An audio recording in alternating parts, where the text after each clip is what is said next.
bodies here in Kerr County, including 48 adults and 27 children. Of this 48 adults and 27 children, 15 adults and 9 children are pending identification. At present, there are 10 campers from Camp Mystic unaccounted for and 1 counselor. We continue to offer our condolences to those affected. Reuniting the families remain our top priority here on this operation. Please note that Highway 39 of an Old Ingram Loop remains closed to the public. Other than those who live in that area would not be allowed out there. I will now turn it over to Senator Cruz. City Manager Dalton Rice. Good morning, Dalton Rice, the City Manager for the City of Kerrville. As everybody knows, we are working in conjunction with the city under a unified command response and again, a lot of devastation. Our hearts go out to the families and the victims. We want to continue to work together as a community. We love the media support on this to be able to communicate that message, communicate family, communicate togetherness, and we really appreciate all the support and helping us be able to do that. Search and rescue, as the sheriff said, search and rescue operations will continue today from Hunt in North Kerr County all the way to Canyon Lake in Comal County. Now, we're only focused on the Kerr County side, but we wanted to talk about that because for a linear from Hunt all the way to Comal County in a straight line distance is over 100 kilometers. This is a massive field that is happening, and again, this is unprecedented flood events. So we are still currently in the primary search phase, which is the rapid one. They are running it, we have different segments that are gridded out. Each one of those segments are taking anywhere between an hour to 3 hours, up to 2 kilometers for each segment. So what that means is they're running into a lot of technical challenges with terrain, with water, even potentially, with weather, in the rising fields. We've talked about this before. Volunteers stay out of the way because if we start getting weather reports and all the other complications that are out there, we then have to pull off of those search and rescue missions to be able to communicate to those volunteers to get off, to make sure that they don't become victims themselves. Those operations involve 19 different local and state agencies, in addition to conducting primary and secondary searches. They will be conducting welfare checks on areas in North Kerr County impacted by power outages. And when we say search and rescue operations, that is boat, walking, on the ground, dogs, drones. Again, keep personal drones out of the air. Helicopters. We do have other assets that are continuing the search as well. As of present, KPUB, which is a Kerrville Public Utility Board, is reporting continued power outages between Hunt and Ingram along the South Fork of the Guadalupe River in Hunt. In the South Fork area, there are approximately 40 down power lines and significant infrastructure damage. KPUB has brought in additional utility personnel to help with restoration, but it's not possible at this time when the power is going to be restored.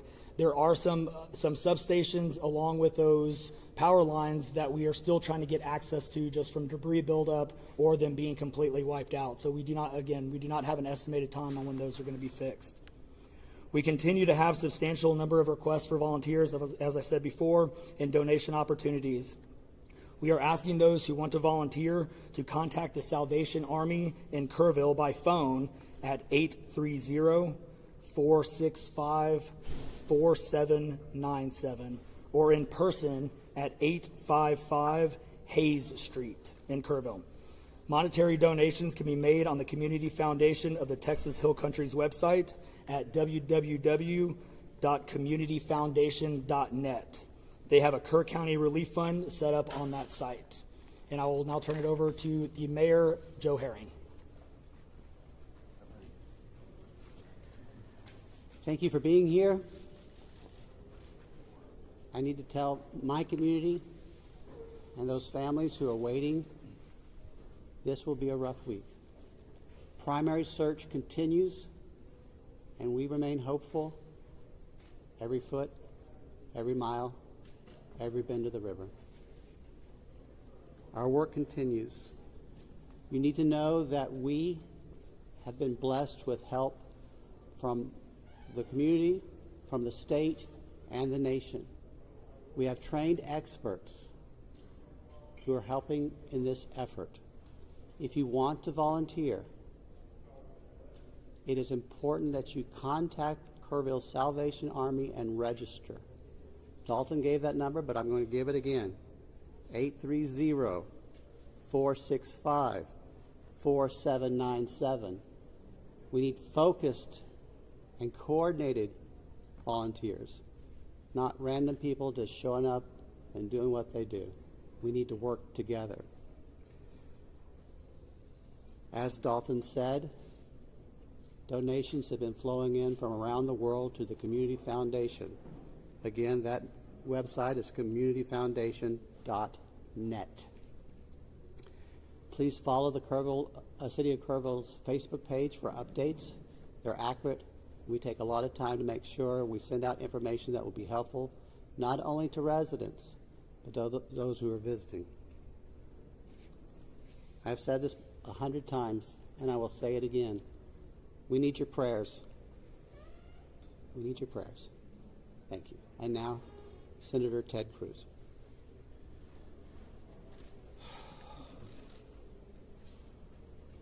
Texas is grieving right now. The pain, the shock of what has transpired these last few days has broken the heart of our state. As of yesterday, the confirmed death toll was 82, and those numbers are continuing to go up. The children, the little girls who were lost at Camp Mystic, that's every parent's nightmare. Every mom and dad. Last week, we were picking up our daughter from camp here in Hunt. Our girls have gone to camp here for a decade. The Hill Country is an incredible part of Texas, part of the country. The natural beauty here is incredible. The camps that have raised generations of little girls and little boys and instilled character and love and faith are extraordinary institutions. And I'll tell you, the pain in our state, and it's every part of the state. You've got Texans from all over the state who were here celebrating the 4th of July. A week ago, this was a time of great celebration. You're dropping your little girl off at camp, your little boy off at camp. You're celebrating Independence Day. You know that your child is going to be swimming and canoes and horseback riding and doing archery and making lifetime friends. And then suddenly it turns to tragedy. For the last several days, I've spoken to multiple parents, scared out of their mind. Do you know anything? Where is my daughter?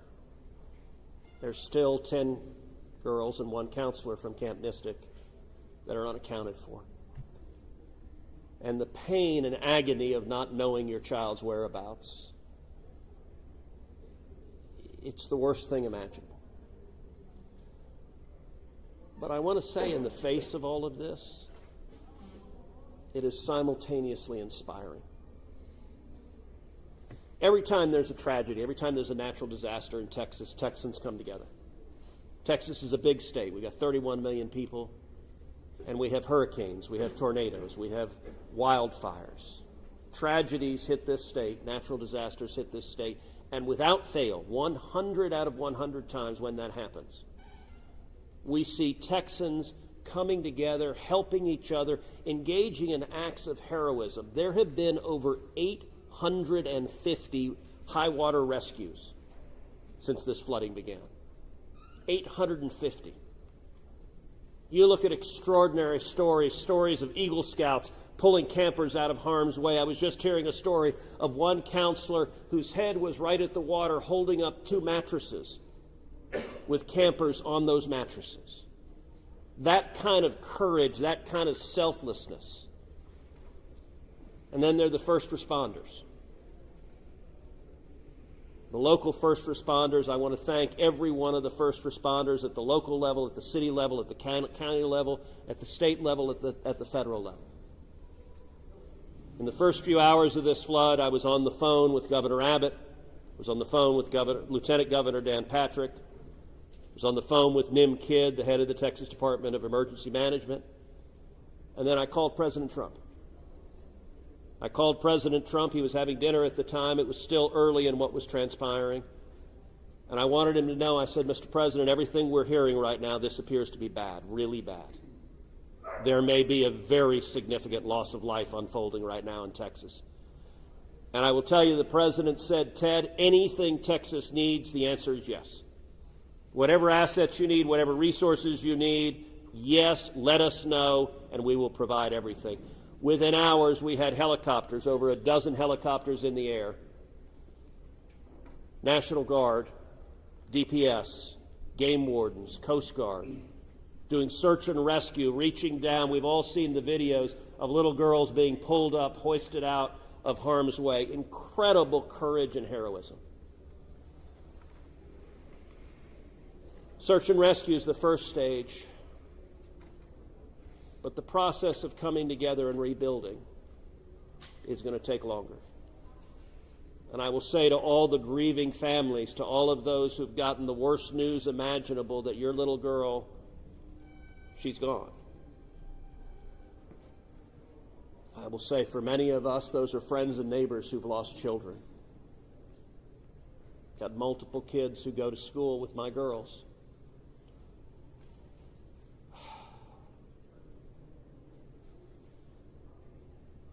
The mayor asked for prayers. And I want to say thank you to the millions of Texans, to the millions of Americans, to the millions of people all over the world right now who are praying for Texas and praying for those parents. Going through this grief, it is going to take love. It is going to take friends and family embracing and hugging and holding them while they weep. And it's going to take the church. With every disaster, one of the things we see here in Texas is the church steps up and the church helps and the church feeds and clothes and comforts. This morning I met with a group of chaplains who've been going through the incredibly difficult process of talking to mom and dad after mom and dad who just lost the most precious person they ever knew. And those chaplains are just trying to love them and show God's love. So I want to say we will come through this. To those in the midst of grief right now, that might seem hard to fathom. But Texas will come through this. And I just want to say thank you. I want to say thank you to these gentlemen here who are working. They are not sleeping. They are working every day. Thank you to the families. Thank you to the Salvation Army. Thank you to everyone who is just reaching out and saying, how can I help? We will come through this, and we'll come through this together. Thank you. And now we'll take questions. Senator, you talked about how you know kids here and you're taking your own kids to camp. Was it ever communicated to you that there was a need, that it was a priority to have a warning system so people had a chance to escape something like this? Well, listen, I think anytime you're dealing with major rivers, there's a risk of flooding, and there's always been a risk of flooding, particularly on the Guadalupe River. I will say, in the wake of every tragedy, there are things that are predictable. One of the things that's predictable is that you see some people engaging in, I think, partisan games and trying to blame their political opponents for a natural disaster. And you see that with a hurricane, with a tornado, with a wildfire, with this flooding, where people immediately say, well, the hurricane is Donald Trump's fault. Look, that I think most normal Americans know that's ridiculous, and I think this is not a time for partisan finger-pointing and attacks. Now, after we come through search and rescue, after we come through the process of rebuilding, there will naturally be a period of retrospection where you look back and say, okay, what exactly transpired? What was the timeline? And what could have been done differently to prevent this loss of life? And that's a natural process. I think it should not happen in a bitter and partisan sense, but it should happen in a reasonable sense of saying, what lessons can we learn? And I will give an example. Houston's my hometown. If you live on the Gulf Coast, we get hurricanes. That's part of living on the Gulf Coast as hurricanes hit. And I do think Texas as a whole has learned over time how to deal more effectively with hurricanes. And so you look here, we know the National Weather Service put out an emergency warning just after 1 a.m. and a second emergency warning just after 4 a.m. Now, obviously, most people at 1 a.m. and 4 a.m. are asleep. And so I think we will have a reasonable conversation about, A, are there any ways to have earlier detection? And some of that, the limits of a flash flood, they're very difficult because they can arise so quickly. But everyone would agree in hindsight, if we could go back and do it again, we would evacuate particularly those in the most vulnerable areas, the young children in the cabins closest to the water. We would remove them and get them to higher ground if we could go back and do it again. Obviously, everyone would. The people in RVs by the river's edge. We know in disasters like this, RVs and mobile homes are particularly susceptible, whether a flood or a hurricane or a tornado, they're particularly susceptible to that. And so my hope is, in time, we will learn some lessons to implement to next time, and there will be another flood, there will be another disaster, but next time there's a flood, I hope we have in place processes to remove especially the most vulnerable from harm's way. But I think that's going to be a process that will take a careful examination of what happened and how can we implement processes better in the future to prevent this same loss of life. Senator, there were claims that the National Weather Service sent that first flash flood warning that should have alerted phones at 1:14 in the morning. But we have a federal public database maintained by PBS Warn, that says the first emergency alert wirelessly here in this area to Kerr County was not until after 9 a.m. That was more than 4 hours after the severe flooding had come to this area. Did you know that? Have you seen that? And what's your response, knowing the state and cuts to the NWS in recent months by this administration? So I don't know the source for what you're saying. All of the public reporting I've seen is that there were two alerts that went out, one just after 1 a.m., one after 4 a.m. You know, I can tell you, I talked about the partisan finger pointing. I think there have been some eager to point at the National Weather Service and say cuts there led to a lack of warning. I think that's contradicted by the facts. And if you look at the facts in particular, number one, that these warnings went out hours before the flood became a true emergency level. But number two, the National Weather Service here, New Braunfels is where they were headquartered. They had additional manpower. In fact, they had 3 additional people working that night, anticipating that it was going to be a very dangerous weather situation. I also think it's worth noting that the National Weather Service Union, which has been very critical of the DOGE cuts, has publicly said that they don't believe that the reduction in staffing had any impact whatsoever on their ability to warn of this event. And so, look, I think it is reasonable over time to engage in a retrospective and say at every level what could have been done better, because all of us would want to prevent this horrific loss of life. But I think just immediately trying to use it for either side to attack their political opponents, I think that's cynical and not the right approach, particularly at a time when we're dealing with a crisis and we're dealing with grief. But does this make you question whether there should be cuts at the National Weather Service and FEMA? I know you've been supportive of FEMA. Look, I am very supportive of FEMA. I'm very supportive of the National Weather Service. They both perform essential roles, and I think it is critical at every federal agency, particularly when you're dealing with public safety, that we make sure that critical roles are maintained. That's a longer and broader discussion, but as I said, everything from the public evidence indicates that was not a contributing factor to what occurred here. Is it possible to get Dalton in just to talk about that and the National Weather Service alerts? Because there were escalating forecasts throughout the day from the National Weather Service. What did the emergency managers of the county and other local officials do with that information starting at 1:15 and onward, where you had the dire river forecast at 6:30? Were emergency managers doing anything to put any processes in place to warn people on the river? So overall, we were preparing for the July 4th, weekend. So we had National EMR on site. We were, basically stood up kind of an incident command post, if you will, to prepare for that event. So everybody was kind of up looking at weather. We looked at the weather before. When you looked at the National Weather Service, flood map, it spanned all the way from the west side of Texas, with Kerr County kind of being in that upper northeast corner of it.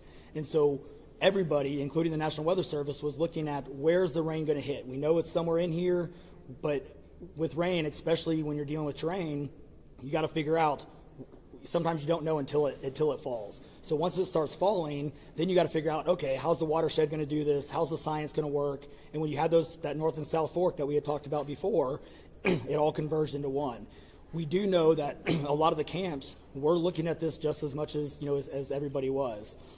With the rainfall percentages, even the National Weather Service had looked at, and don't quote me on the numbers, but it was anywhere between 1 to 7 inches. We got significantly over that. And again, when it goes into very congregated areas and how that watershed shifts into the rivers, that impacts things.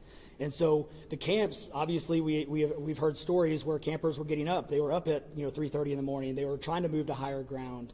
And the other interesting part of the terrain, and we've talked to UGRA folks as well. This is the headwaters of the Guadalupe. This is the beginning. This is where everything forms when it comes into the North and South Fork. And so as those things develop, it develops very rapidly, very quickly, and this rose very quickly in a very short amount of time. And so those campers that were able to do that, it worked. There's been the other question, and I'll just give this one out. Evacuations. Well, why don't we evacuate? Well, evacuation is a delicate balance, because if you evacuate too late, you then risk putting buses or cars or vehicles or campers on roads into low water areas trying to get them out, which then can make it even more challenging, because these flash floods happen very quickly. That's what. And so we saw that in 1987, but was there any discussion about evacuation earlier when it wasn't too late? Was there any discussion about that among the officials? Sorry, repeat your question. Was there any discussion to evacuate or activate any emergency plans before it was too late, where it would be very dangerous like that? Well, so again, just like disasters in Texas everywhere, it's very tough to make those calls, because what we also don't want to do is cry wolf. We don't want to make sure that we activate it at the right time. It is very difficult, very challenging, especially with this. We're looking at 100 kilometers, right? That's a big straight line distance. That's not even along the river. These areas take a lot of time to get out to. So even when first responders were on the ground at 3:30 in the morning, and we had reports. We had first responders that were getting swept away, actually responding to the first areas of rainfall. That's how quick it happened. First responders who have experience, who are Swiftwater qualified, were driving as soon as the rain started falling, were driving to these areas, and one of them got swept off the road. Was there any communication between 1 and 4 a.m. from local law enforcement to the camp saying, I know you can't get buses in an hour, but was there anyone telling the camp between 1 and 4 a.m. you need to get the girls to higher ground at the very least, even if they have to walk up there in the rain, as many of them actually ended up doing? Was there any communication from local law enforcement to anyone at that camp between 1 and 4 a.m.? That I don't know off the top of my head. What I do know, though, is there's 55,000 people in Kerr County. Kerr County is a massive, massive area. From here to those camps is 45 minutes on a good day. And so, obviously one of the big challenges that we have, even when you have cell service, a lot of those areas don't even have cell service. Radio communications towers, radio towers within the hill country becomes very challenging. So there's a lot of areas, especially when weather comes in, where cellular towers are down or you already have bad service. So there's a lot of factors that play and a lot of variables in there on communication that, again, I think as we work through this process, we know everybody has a lot of questions regarding what are the next steps and what's next. And I think all of these things, these are all great questions. And as we continue search and rescue and as we continue to move to the next step, we definitely want to dive in and look at all of those things, from cell service tower to radio communications, or emergency alerting. Any of those things, I think we all really need to take a look at and review. And we're looking forward to doing that once we can get the search and rescue and stuff complete. In regards to the total number of, before I say anything else, I just want to say thank you to you, all the first responders, everyone involved. We've been praying. Thank you. We've been praying. The media's been praying. Thank you guys for doing that.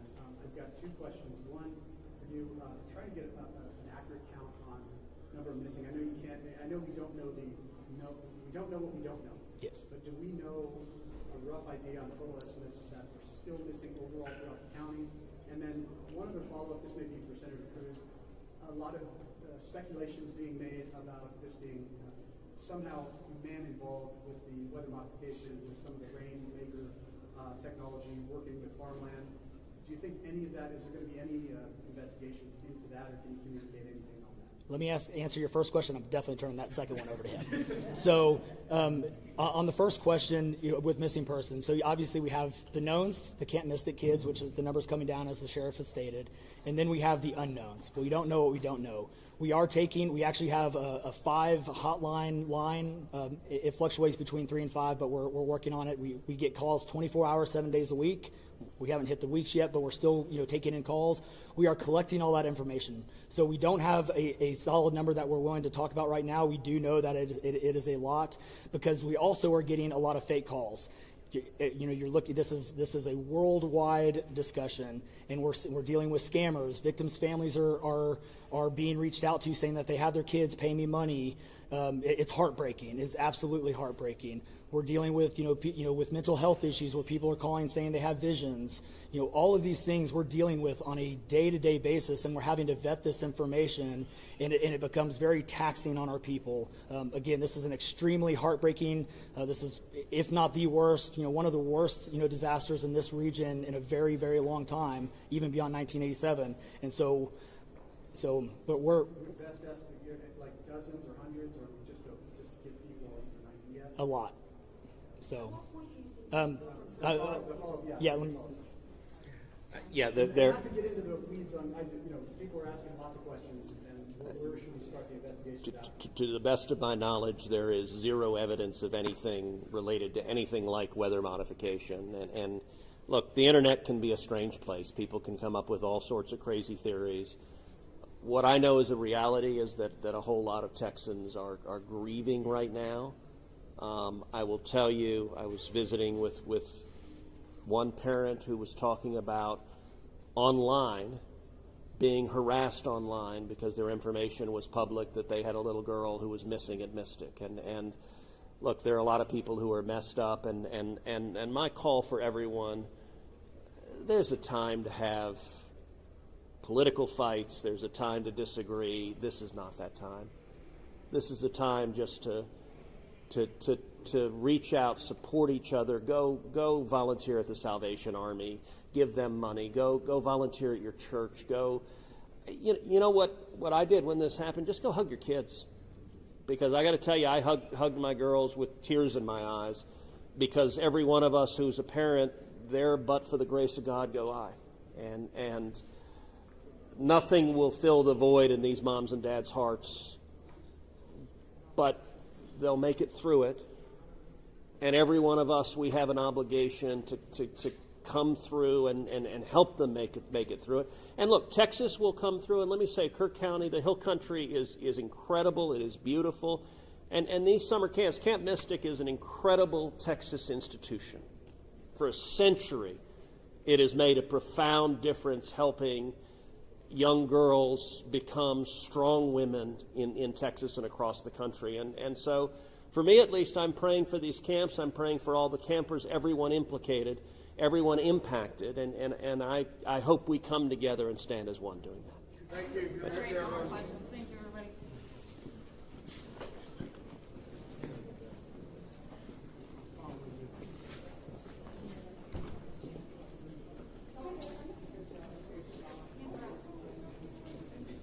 Well, good morning, folks. If you were not here earlier, I put out some housekeeping notes. I want to repeat that.